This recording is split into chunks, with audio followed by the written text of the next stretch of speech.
출애굽기 5장과 6장의 말씀을 조금 기억해 보실 필요가 있습니다. 출애굽기 5장과 6장의 말씀은 80세가 된 노인 모세가 결국 하나님의 명을 받고 아론과 함께 어디로 오죠? 애굽에 옵니다. 애굽에 와서 이스라엘 백성들을 먼저 만나서 하나님이 이러이러한 뜻을 갖고 계십니다 라고 할 때 이스라엘 백성들이 기뻐하면서 하나님을 경배했어요. 그렇죠? 그리고 모세와 아론이 누구에게요? 바로에게 들어갑니다. 그래서 바로에게 하나님께서 여호와 하나님께서 이스라엘 백성들을 예배하러 광야로 내보내라고 합니다. 그랬더니 바로는 여호와가 누군데 내가 그러느냐? 하면서 너희는 가서 니들에게 주어진 일이나 하라 그러고 내쫓았습니다. 내쫓고 나서 이스라엘 백성들에게 더 가혹하게 이전보다 더 심하게 노동을 시키게 만들었습니다. 그때 이스라엘 백성들은 그 노역에 너무 지치고 힘들어서 막 곡소리가 날 정도였죠. 그래서 그 노역을 하는 이스라엘의 대표가 바로에게 갑니다. 그래서 바로 왕이시여, 내가 당신의 종인데 당신의 종들이 너무 힘겨워하고 있습니다. 좀 노역을 예전처럼 돌려주십시오. 그럴 때 바로 왕이 안 된다 한 번에 거절을 했죠. 그리고 내쫓았습니다.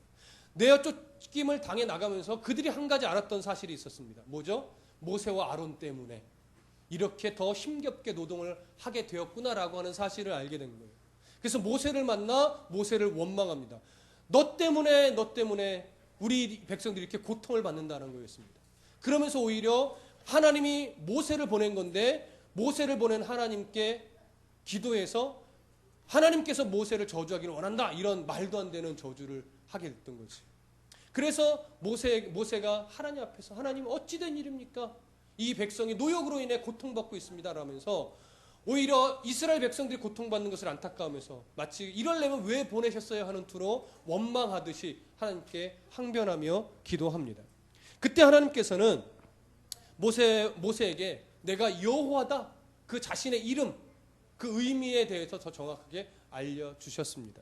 그러면서 바로에게 네가 가라, 내가 너를 통해서 애굽에서 이스라엘 백성들을 출애굽시킬 거다라고 이야기하지만 모세는 사실 그 말을 들으면서도 잘 이해가 안 되고 납득이 잘 안 갔던 거예요. 그래서 6장 30절에 보시면 이렇게 말합니다. 모세가 여호와 앞에서 아뢰되 나는 입이 둔한 자이오니 바로가 어찌 나의 말을 들으리이까. 이스라엘 백성들도 지금 나를 대적하고 욕하고 저주하고 있는데 그런데 어찌 바로가 내 말을 들을 수 있겠습니까? 라고 항변하는 거예요. 어떻게 보면 맞는 말이죠. 그렇죠? 내 백성들도 나를 욕하고 저주하는데 바로가 뭐라고 내 말을 듣겠습니까? 라고 하는 거죠. 근데 하나님은 그러한 모세의 말을 전혀 귀담아 듣지 않는 듯 오늘 뭐라고 말하냐면 7장 1절에 함께 읽어보겠습니다. 시작. 여호와께서 모세에게 이르시되 볼지어다 내가 너를 바로에게 신같이 되게 하였은즉 내 형 아론은 내 대언자가 되리라. 이렇게 말합니다. 바로에게 네가 신같이 될 것이다. 이미 성경은 되었은즉 과거형을 쓰고 완료형을 쓰고 있어요. 신같이 될 거야 이렇게 말하는 것이 아니라 신같이 되었은즉, 이 의미는 말씀을 드렸어요. 그렇죠? 하나님이 작정하시면 이미 이룬 것과 같기 때문에 그래서 하나님은 늘 대부분 완료형을 씁니다. 근데 처음에는 모세에게 이렇게 말했었습니다. 내 형 아론에게 네가 신같이 될 것이다. 이 얘기는 뭐였죠? 아론이 모세를 신처럼 대우한다는 얘기였나요? 아니죠. 하나님의 대언자로서 모세의 말을 아론이 받아서 하나님 말씀을 전하게 될 거라는 거였어요. 그런 차원에서 신같이 될 거라는 얘기였습니다. 근데 오늘 지금 여기서는 바로에게 신같이 되게 하였은즉 이렇게 말합니다. 바로에게 모세가 신처럼 대우를 받는다는 얘기일까요? 그렇죠. 그건 아닐 거예요. 그렇죠? 이 얘기는 뭐냐면 모세를 통하여 하나님의 능력이 바로에게 증거되어질 것이다라는 얘기예요. 그래서 오늘 7장의 20절 이후로 넘어가 보면 어떤 이제 재앙들이 펼쳐지냐면 애굽에 펼쳐진 10가지 재앙이 이제 7장 20절부터 시작이 되는 거예요. 그 이전에 하나님은 모세에게 오늘처럼 말하는 겁니다. 내가 바로에게 신같이 되게 할 것이다. 아님이 된 거나 마찬가지다. 이 얘기를 하시는 거예요. 그러면서 2절과 3절 함께 읽어봅니다. 시작. 내가 내게 명령한 바를 너는 내 형 아론에게 말하고 그는 바로에게 말하여 그에게 이스라엘 자손을 그 땅에서 내보내게 할지니라. 내가 바로의 마음을 완악하게 하고 내 표징과 내 이적을 애굽 땅에서 많이 행할 것이나 자, 여기 보시면 이제 아론이 하나님의 말씀을 받아서 모세가 하나님의 뜻을 받고 모세가 아론에게 이렇게 말하세요 하면 아론이 이제 바로에게 대언을 하는 거예요.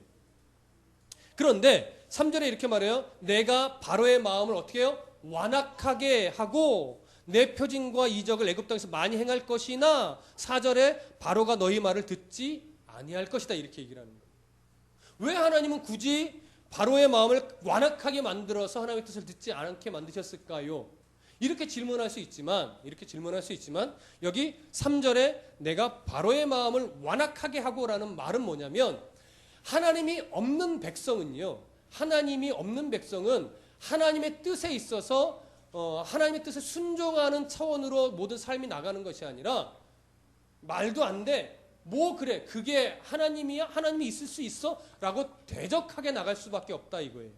그런데 지금 바로는 이미 하나님의 뜻을 모세를 통해 들었음에도 불구하고 자기의 고집을 꺾지 않고 자기가 신인 양 사람들 앞에 모세 앞에 드러내는 거예요. 자기가 신인 양. 그렇기 때문에 하나님이 그러한 바로를 어떻게 하겠다는 거예요? 그냥 내버려 두시겠다는 거예요. 그가 완악하게 행동할 때 막지 않고 완악한 행동을 할 때 그냥 내버려 두시겠다라고 하는 거예요. 그냥 내버려 두면 바로는 얼마나 하나님이 없는 백성이 완악한지 아마 다 드러낼 것이다라는 얘기예요. 그러니까 하나님이 우리가 예수를 믿기 때문에 말씀을 통해서 우리가 다듬어지고 계속 책찍질하고 그리스도인은 그렇게 살면 안 된다고 계속 이야기를 하니까 우리가 각성을 하고 돌이키고 그래 내가 예수 믿는 사람이니까 더 양보하고 내가 예수 믿는 사람께 내가 손해를 감수하고 하면서까지 내가 예수를 드러내야지. 그래서 우리가 양보하고 손해를 감수하고 화가 나도 웃어주고 하려고 애쓰는 거잖아요. 가끔 내 성질머리가 툭툭 튀어나올 때도 있지만 그래서 우리가 누르고 참는단 말이에요. 근데 하나님이 우리에게 그러한 신앙의 양심을 주지 않으면 그런 신앙의 어떤 성령님께서 우리의 양심을 찔러주시지 않으면 우리가 그런 이렇게 양보하고 내려놓고 베풀어주고 이럴 수 없다라고 하는 거죠. 하나님의 보호에서 우리와 함께하기 때문에 우리가 계속 그러한 섬김의 삶을 살려고 애쓸 수 있는 것이지 하나님의 보호가 없고 이끌어 가심이 없으면 우리는 절대 양보할 수 있는 성향의 사람이 아닙니다. 그냥 성품이 좀 그래서 남에게 싫은 소리 못할 뿐이지 그러면서도 자기 욕심 차리는 게 사람이에요. 예? 그렇지 않습니까? 목회자는 별반 달라요. 목회자도 하나님이 주시는 마음이 없으면요 내 거 챙기기 바쁜 게 목사예요. 사실은 목사도 얼마나 욕심이 많은지 몰라요. 근데 목사도 하나님 말씀으로 계속 책찍질을 당하고 하나님 말씀으로 계속 내 자신을 돌아보니까 내 욕심 안 차리고 베풀고 나눠주려고 애쓰는 것뿐이죠. 그렇죠? 바로는 그 하나님의 이끄심과 보호하심의 손길이 없었다라고 하는 거예요. 그러니까 대적해요. 그래서 하나님의 아무리 표징을 많이 보여줘도 바로는 완악한 대로 살아갈 수밖에 없다라고 하는 거예요. 그게 이 단어의 표현입니다. 그런데 4절을 보시면 이렇게 돼 있어요. 바로가 너희의 말을 듣지 아니할 터인즉 내가 내 손을 애굽에 뻗쳐 여러 큰 심판을 내리고 내 군대 내 백성 이스라엘 자손을 그 땅에서 인도하여 낼지라. 그렇게 바로가 완악하게 자기의 감정대로 자기의 교만대로 행하더라도 결국 하나님은 내 백성을 끌어내신다라고 하는 이야기지요. 근데 그 시작이 이제 오늘 본문의 내용인데요. 자, 8절로 한번 넘어가 보시죠. 8절과 9절 함께 읽어봅니다. 시작. 여호와께서 모세와 아론에게 말씀하여 이르시되 바로가 너희에게 이르기를 너희는 이적을 보이라 하거든 너는 아론에게 말하기를 너의 지팡이를 들어서 바로 앞에 던지라 하라. 그것이 뱀이 되리라. 여러분 바로가 이렇게 말할 거라고 합니다. 이적을 내 앞에 보여봐라. 네. 여러분 왜 바로가 이적을 요구할까요? 왜 이적을 요구할까요? 이것은요 지금 신과 신의 대결이기 때문에 그래요. 사람과 사람이 만나서 이야기하고 협상하고 어떤 딜을 하는 것처럼 보이지만 실제 당시에 이거는요 신과 신의 싸움이에요. 누구 신이 더 세냐? 네가 내 백성을 내놓으라고? 그럼 너의 신이 얼마나 센 신인지 한번 나타내 봐라라고 하는 거예요. 그래서 그런 요구로 1차 뭐 하는 거예요? 이적을 보여봐라. 그럴 때 말하는 거죠. 네가 갖고 있는 지팡이를 아론의 손에 들려있는 지팡이를 내던지라. 그럼 그게 뭐가 된다? 뱀이 된다라고 하는 거예요. 근데 여러분 왜 굳이 뱀이었을까요? 토끼가 되면 안 돼요? 물론 좀 웃기겠지만 예? 바로와 싸우는데 지팡이를 딱 던지니까 토끼로 변해. 좀 웃기죠? 그럼 사자일 수도 있잖아요. 표범일 수도 있고. 왜 뱀일까요? 생각해 보셨습니까? 왜 굳이 뱀일까요? 완악함을 드러내기 위해서? 자, 보세요. 이집트에 관련된 영화를 한번 상상해 보세요. 이집트 왕관에 어떤 형상이 있죠? 뱀의 형상이 있어요. 코브라예요, 그 코브라. 왜 뱀이냐면 당시 애굽에서요, 왕의 권세, 신적 능력을 상징하는 것이 뱀이었습니다. 무슨 말씀인지 아시겠죠? 그래서 뱀으로 변한 거예요. 근데 오늘 보세요. 뱀의 대결의 내용을 보는데, 자, 10절부터 12절까지 함께 읽어봅니다. 시작. 모세와 아론이 바로에게 가서 여호와께서 명령하신 대로 행하여 아론이 바로와 그 신하 앞에 지팡이를 던지니 뱀이 된지라. 바로도 현인들과 마술사들을 부르매 애굽 요술사들도 그들의 요술로 그와 같이 행하되 각 사람이 지팡이를 던짐에 뱀이 되었으나 아론의 지팡이가 그들의 지팡이를 삼키니라. 자, 하나님이 모세에게 일러준 대로 바로가 모세에게 요구를 했습니다. 이적을 보여봐라. 그랬더니 정말로 아론이 지팡이를 던져서 뱀으로 바뀌었어요. 어떤 뱀인지는 모르겠지만 학자들은 대부분 그것이 코브라였을 것으로 추론을 합니다. 그랬더니 애굽의 요술사들도 마술사들도 딱 나와서 나도 할 수 있어 그러면서 지팡이를 던지니까 뱀으로 바뀌었어요. 근데 아론의 뱀이 그 요술사들의 뱀 몇 마리인지는 정확하게 모르겠지만 최소 2마리 이상으로는 보입니다. 그 뱀들을 다 삼켜버렸어요. 자, 무슨 의미일까요? 우선 무슨 의미냐를 보기 전에 마술사들이 만들어낸 뱀은 진짜 지팡이가 오리지널 뱀으로 바뀐 걸까요? 자, 이런 질문 해볼게요. 오늘날 현대의 마술사들 있죠. 오늘날의 마술사들은 지팡이를 던져서 뱀으로 못 만들까요? 만들까요? 못 만들까요? 만들죠. 근데 그게 진짜 지팡이가 생물학적으로 바뀐 거냐고요? 생명 없는 나무 쪼가리가 생명 있는 뱀으로 바뀐 거냐고요? 아니죠. 눈속임이에요. 그렇죠? 오늘날의 마술은 얼마나 교묘하게 잘 속이느냐죠. 예. 이야, 말도 안 돼. 누구나 다 그걸 진짜라고 믿지 않습니다. 오늘날. 여러분, 오늘날 막 지금 마술사들이 TV에서 하는 일들이 정말 진짜라고 믿어지세요? 그렇게 믿고 보는 사람 없어요. 그러면 그 사람은 신이 될 거예요. 누구나 다 거짓인 줄 알아요. 근데 어떻게 저렇게 잘 속일 수 있을까? 이렇게 보는 거예요. 그렇죠? 당시에는요, 역사적인 이집트 문헌을 참고해 보면, 제가 이집트 문헌을 본 건 아니지만 다른 책자의 이집트 문헌의 이야기를 거론한 것들을 참고해 보면 이집트 마술사들은요, 뱀에게 최면수를 걸 수 있었다고 그래요. 예. 그래서 뱀에게 최면수를 걸면 뱀이 빳빳하게 지팡이처럼 바뀐대요. 그러다가 탁 던지면서 그 최면을 풀어서 진짜 뱀으로 만들 수 있었다고 합니다. 그런 기록이 있어요. 그런 것을 볼 때 오늘 이 마술사들이 행한 마술은 이런 유의 마술일 것으로 보여집니다.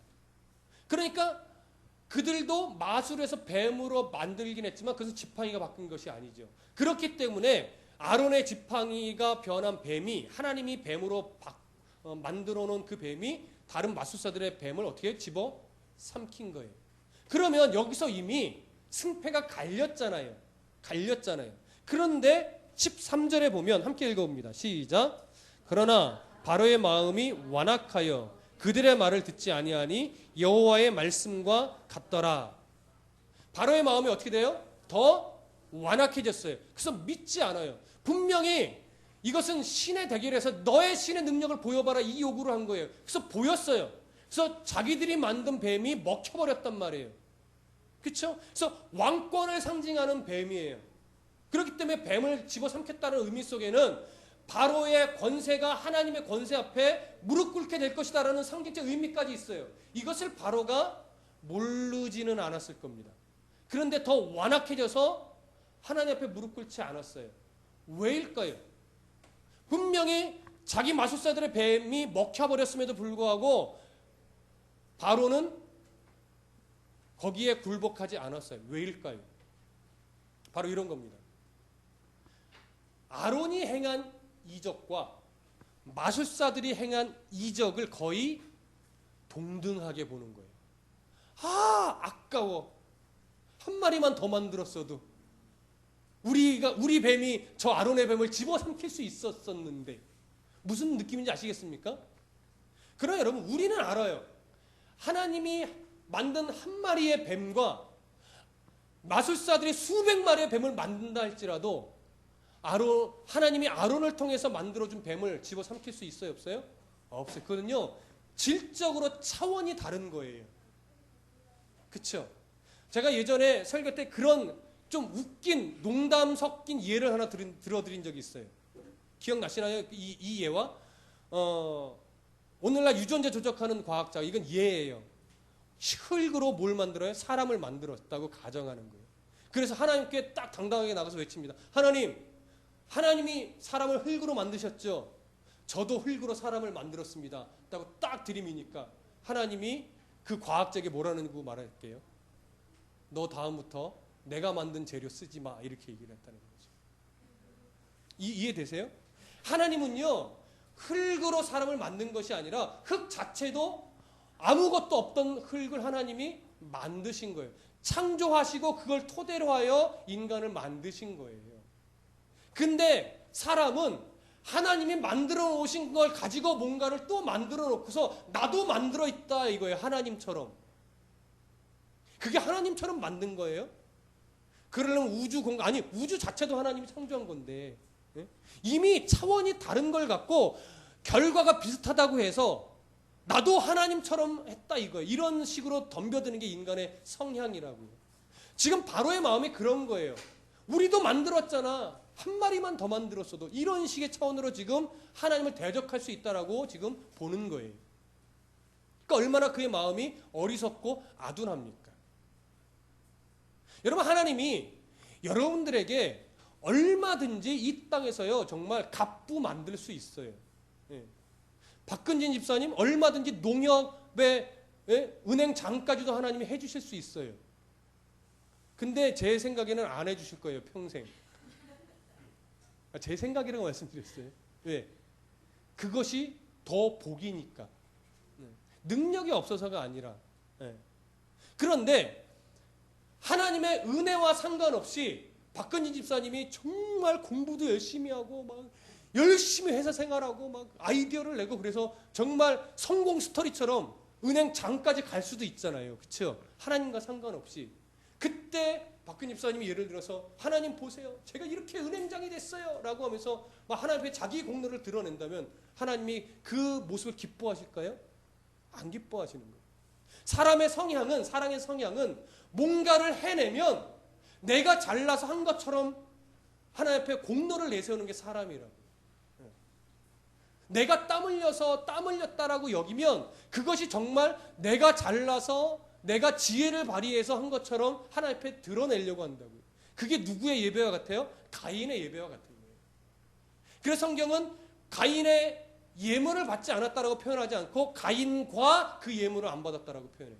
가인이 농사를 지으면서 하나님 앞에 드렸던 삶의 자세를 다 총체적인 삶의 자세를 다 보시는 거예요.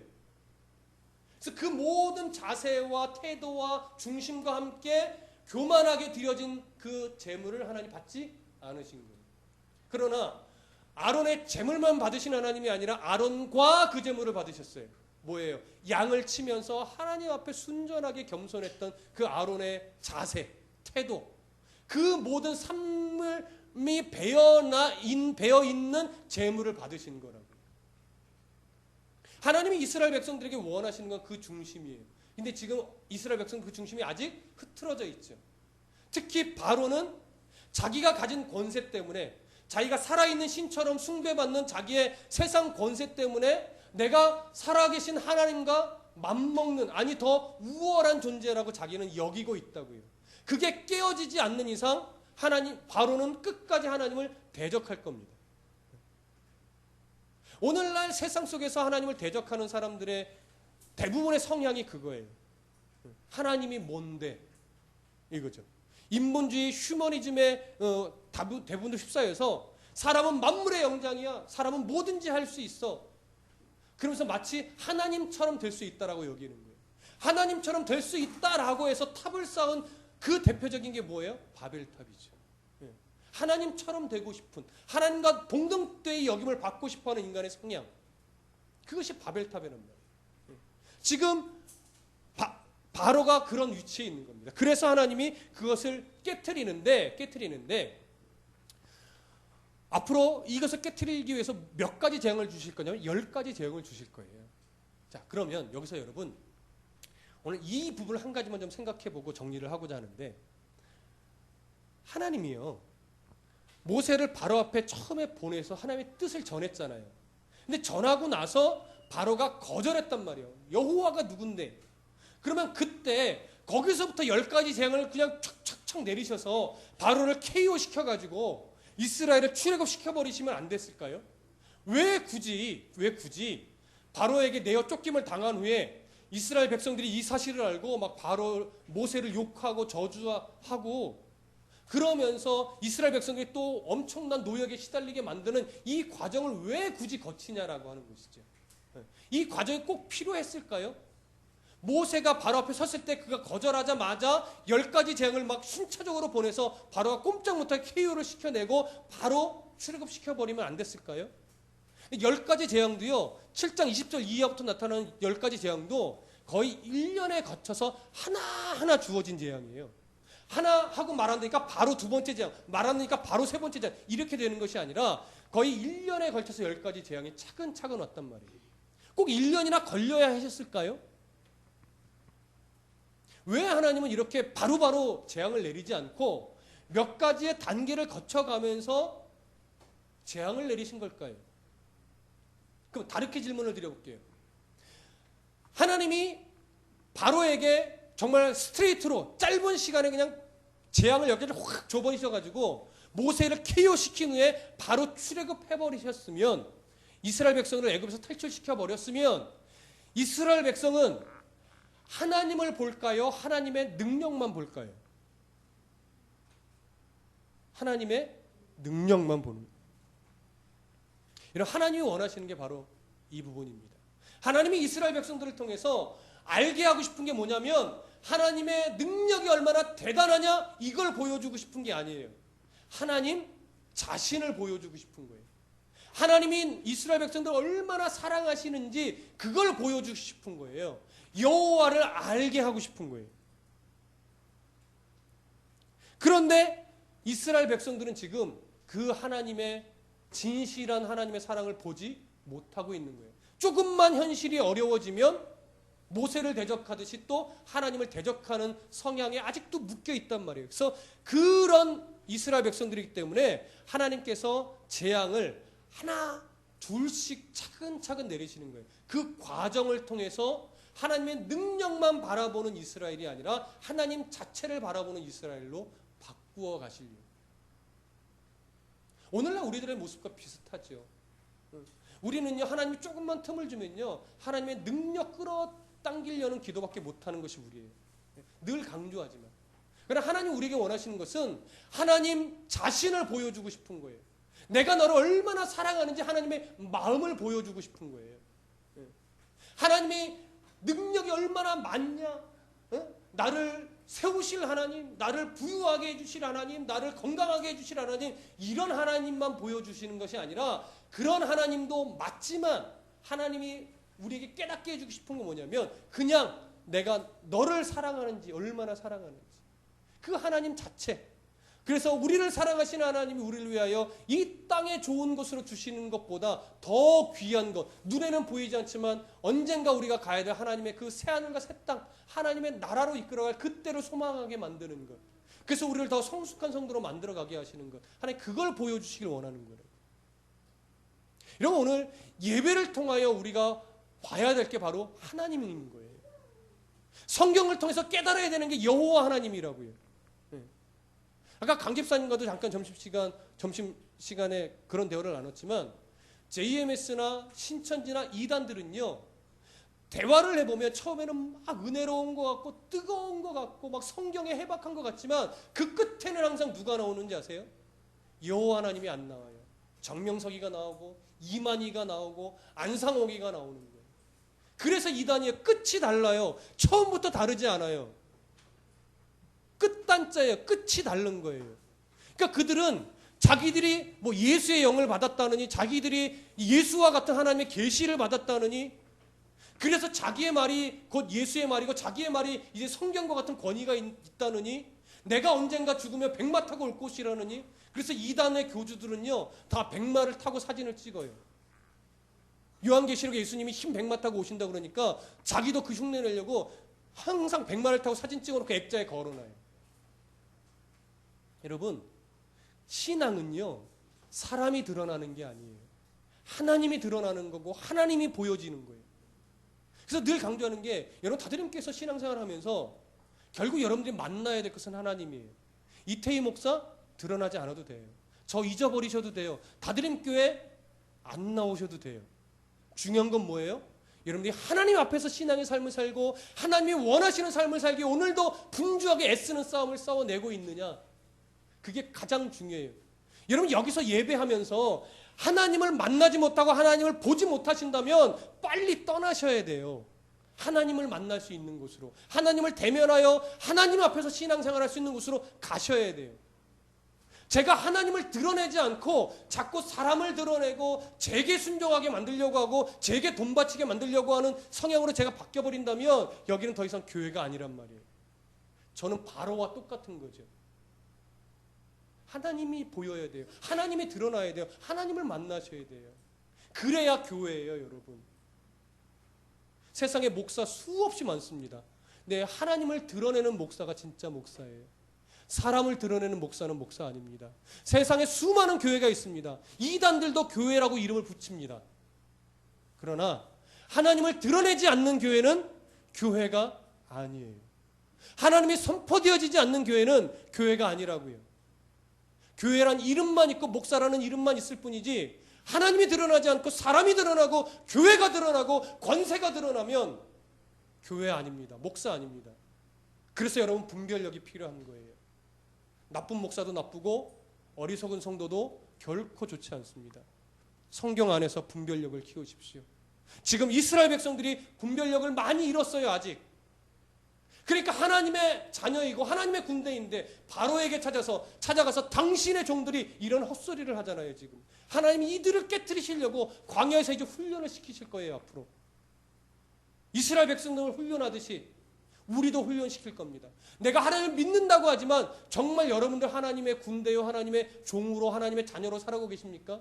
아니면 하나님을 믿는다고 하지만 아직도 세상의 종이요, 재물의 종이요, 권세의 종이요, 학벌의 종이요, 자녀의 종으로 살아가고 있습니까? 여러분 점검하셔야 돼요.